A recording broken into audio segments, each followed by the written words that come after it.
நண்பர்கள் அனைவருக்கும் வணக்கம். நாம் இன்றைக்கி இந்த வீடியோவில் RRB group D exam court case details பற்றி தான் பார்க்க போகிறோம். பல மாதங்களாக நடைபெற்று வந்த இந்த கேஸ் இன்றைக்கி நிறைவு பகுதிக்கு வந்திருக்கு அப்படின்னே சொல்லலாம். இன்றைக்கி என்ன சொல்லியிருக்காங்க அப்படிங்கிறத பார்க்குறதுக்கு முன்னாடி நீங்கள் நம்ம சேனலை இப்போ தான் ஃபஸ்ட் டைம் பார்க்குறவங்களா இருந்தீங்கன்னாக்கா சப்ஸ்கிரைப் பண்ணிவிட்டு கூடவே தெரிகிற பெல் பட்டனையும் கிளிக் பண்ணிக்கோங்க. அப்போ தான் நம்ம இதை பற்றி அடுத்தடுத்த வீடியோ கொடுக்கும் பொழுது உங்களுக்கு நோட்டிஃபிகேஷனாக வரும். வாங்க என்ன சொல்லியிருக்காங்கிறது பார்க்கலாம். குரூப் டி தெலுங்கானா உயர்நீதிமன்றம் உத்தரவு வழக்கு நிலவரம். இவ்விவகாரம் தொடர்பான இடைக்கால மனுவை தள்ளுபடி செய்து மாண்புமிகு நீதிமன்றம் பின்வரும் முக்கிய உத்தரவுகளை பிறப்பித்துள்ளது. என்ன அப்படிங்கிறது பார்க்கலாம் வாங்க. மனுதாரர்களுக்காக 15 காலி பணியிடங்களை ஒத்திவைக்க ரிசர்வ் உத்தரவிடப்பட்டுள்ளது. நீதிமன்றத்தின் மறு உத்தரவு வரும் வரை இப்பதவிகளுக்கு எந்த ஒரு நியமனமும் செய்யக்கூடாது அப்படின்னு சொல்லியிருக்காங்க. மீதமுள்ள அனைத்து காலி பணியிடங்களுக்கான முடிவுகளையும் வெளியிடுவதற்கு அனுமதி அளிக்கப்பட்டுள்ளது. எனவே ஆட்சேர்ப்பு செயல்முறைக்கோ அல்லது தேர்வு முடிவுகளை வெளியிடுவதற்கோ எந்த ஒரு முழுமையான தடையும் இல்லை அப்படிங்கிறத அவங்க தெளிவாக சொல்லிட்டாங்க. எதிர்மனுதாரர்கள் தங்களது பதில் மனுவை தாக்கல் செய்ய நீதிமன்றம் உத்தரவிட்டுள்ளது. அதன் பின்னரே முதன்மை வழக்கின் அடுத்த கட்ட விசாரணைகள் மேற்கொள்ளப்படும் அப்படின்னு சொல்லியிருக்காங்க. முடிவாக அவங்க என்ன சொல்கிறாங்க அப்படின்னு பார்க்கும்பொழுது, மனுதாரர்களுக்காக 15 காலி பணியிடங்கள் மட்டுமே ஒத்திவைக்கப்பட்டுள்ளன. அதே வேளையில் மற்ற அனைத்து காலி பணியிடங்களுக்கான முடிவுகளையும் வெளியிடலாம் மற்றும் அதற்கான ஆட்சேர்ப்பு செயல்முறையையும் தொடரலாம்.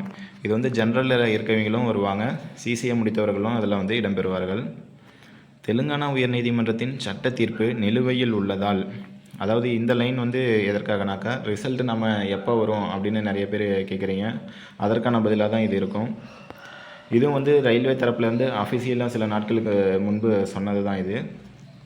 தெலுங்கானா உயர்நீதிமன்றத்தின் சட்ட தீர்ப்பு நிலுவையில் உள்ளதால் ரயில்வே குரூப் டி தேர்வு முடிவுகள் தாமதமாகியுள்ளன.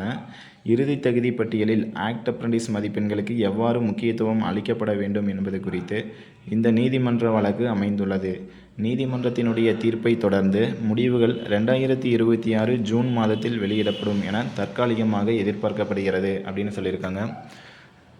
ரயில்வே தரப்புலேருந்து ரிசல்ட் அவங்கெல்லாம் எப்பயோ ரெடி பண்ணி வச்சுருப்பாங்க.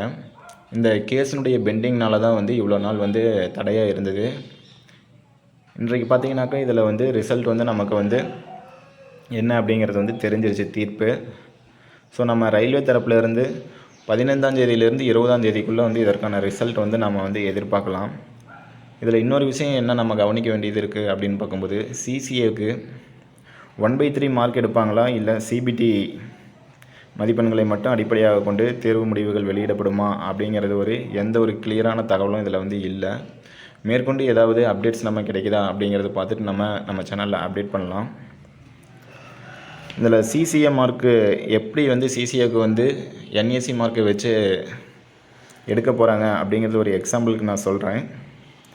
இப்போ நீங்கள் சிசிஏ முடித்த நபராக இருந்தீங்கன்னாக்கா சிபிடியில் நீங்கள் உங்களுடைய மதிப்பெண் ஒரு 45 மதிப்பெண்கள் எடுத்திருக்கீங்க அப்படின்னா 45 × 2/3 அதில் 3ல் 2 பங்கு எடுத்துக்குவாங்க, 30 மார்க் வரும். என்ஏசி நீங்கள் அப்ரண்டிஸ் முடிச்சுட்டு உங்களுக்கு ஒரு சிபிடி எக்ஸாம் வைப்பாங்க. அந்த எக்ஸாமில் நீங்கள் ஃபைனலாக ஒரு மார்க் கிடைக்கும். அந்த மார்க்கை 100க்கு கன்வெர்ட் பண்ணுவாங்க. அப்படி பண்ணும் பொழுது நீங்கள் ஒரு 60% வரீங்க அப்படின்னா, எக்ஸாம்பிளுக்கு சொல்கிறேன்னா ஒரு 60% வரீங்கனாக்கா அதில் 3ல் 1 பங்கு எடுத்துக்குவாங்க. இப்போ 20 மார்க் இதில் எடுத்துக்குவாங்க.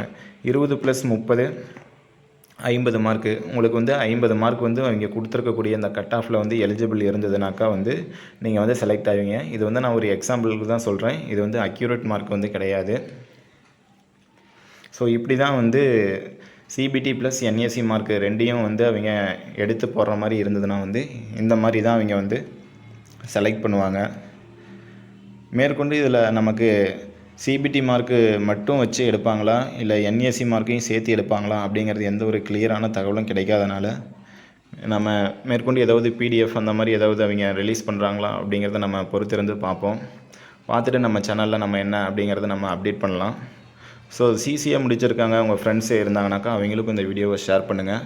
நெக்ஸ்ட்டு ஒரு அப்டேட் கிடைச்சதும் நான் உங்களுக்கு மீட் பண்ணுறேன். Okay friends, thank you.